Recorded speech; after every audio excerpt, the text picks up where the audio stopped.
बजाई की सब अपना काम धाम तन की सुनी मन की सुनी सब सुनी भूल करके परिवार का बच्चों का सबका प्रेम भूल करके गोपियां पहुंच जाती हैं। भगवान जहां मुरली बजा रहे हैं भगवान ने देखा तो भगवान कहते हैं कि स्वागतम ओ महाभागा प्रियं किं करवाणि वह ब्रजस्यानामयं कश्चित् दूतागमन कारणम। कहा कि हे महाभागा हे माननीयो आपका स्वागत है। मैं आपका कौन सा प्रिय कार्य करूं और आप लोग इस रात्रि में किस कारण से यहाँ आए हैं आप बताने की कृपा करें। बोले सखी ब्रजराज तुम कियो नरक को काम सास ससुर पति मातु पितु तजियायो तेरी कहा कि आप लोग किस लिए आए, आप लोगों ने बड़ा गलत काम कर दिया। गोपियों ने कहा महाराज हमने गलत क्या किया? कहा कि अरे आप लोग अपने पति को, अपने सास ससुर को, अपने पुत्र को, परिवार को छोड़ करके अर्धरात्रि में, यह कुलीन स्त्रियों का लक्षण नहीं है। किसी संत ने कहा कि राजा पंडित साधु घूमे पावहि मान, और बिन कारण अबला फिरे पावहि अति अपमान। माताओं को, स्त्रियों को बिना कारण से कहीं आना जाना नहीं चाहिए।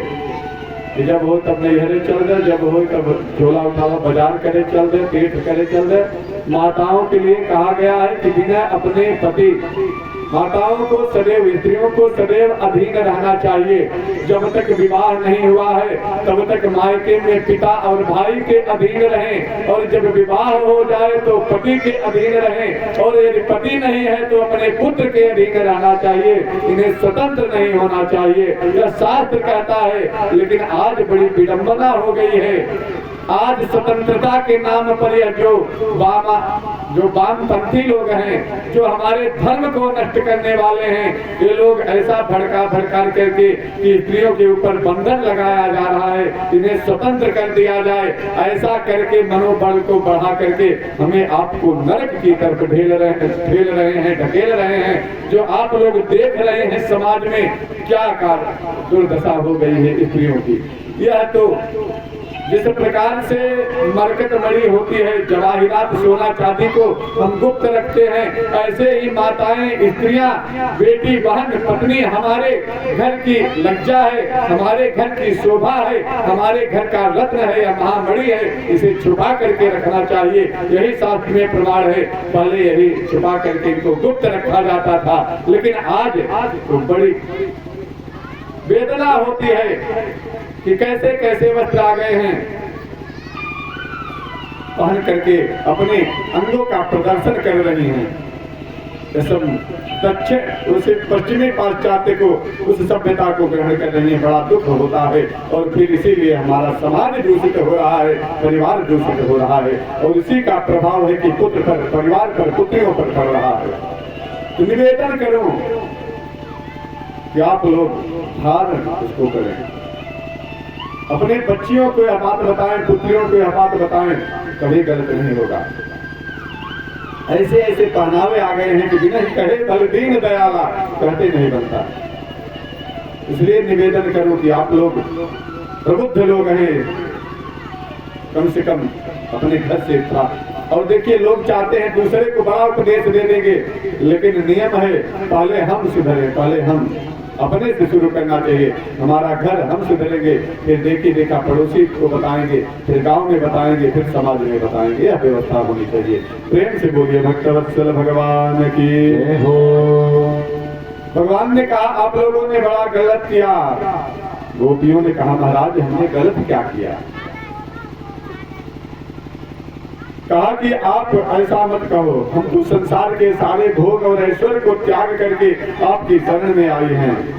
तो भगवान ने कहा कि आप लोगों ने अपना पतिव्रत धर्म को नष्ट कर दिया, जो रात्रि में पति को छोड़ करके चली आई। क्योंकि जब विवाह होता है तो आप लोगों ने श्लोक सुना होगा, पंडित जी लोग बताते हैं कि क्रीड़ा शरीर संस्कार समाजोत्सव दर्शनम हास्यम परिगृह्यान त्यजेत प्रोसित भर्तिका।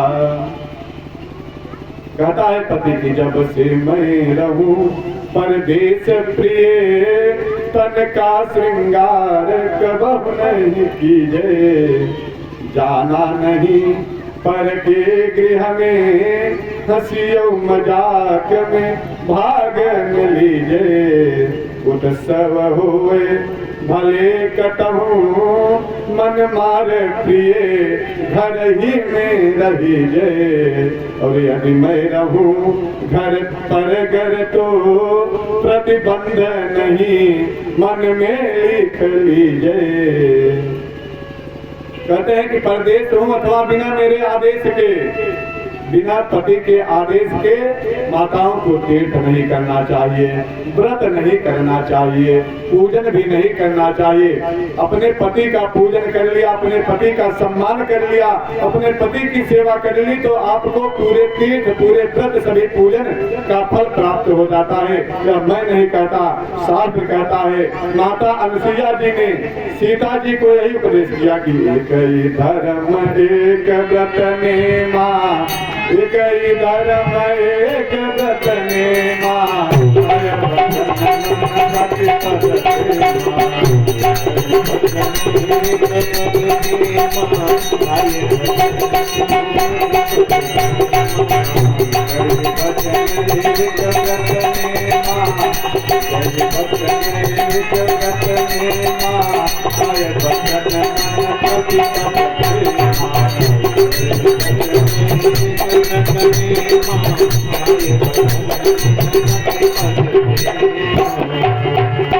पति के पद में प्रेम रहे, उसके प्रति सब हमारा भाव रहे अच्छा, उसकी सेवा यही सबसे बड़ा उत्तम है। यही स्त्रियों के लिए सबसे उत्तम उपाय है। एक माता जी ने कहा कि